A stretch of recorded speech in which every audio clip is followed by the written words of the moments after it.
అయ్యప్ప జననం.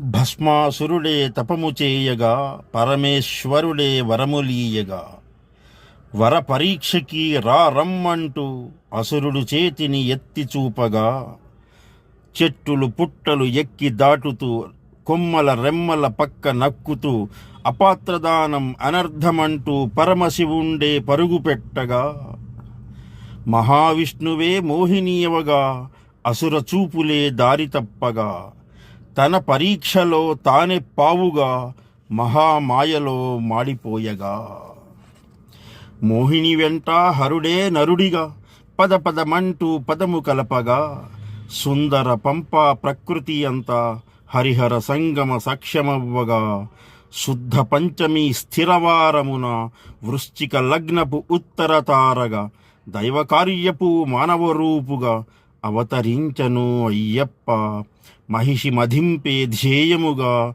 మార్గశిరంబున మన కొరకైక.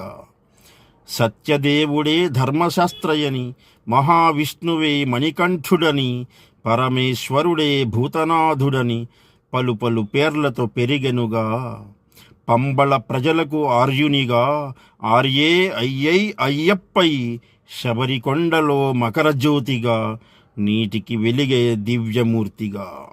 స్వామియే శరణమయ్యప్ప.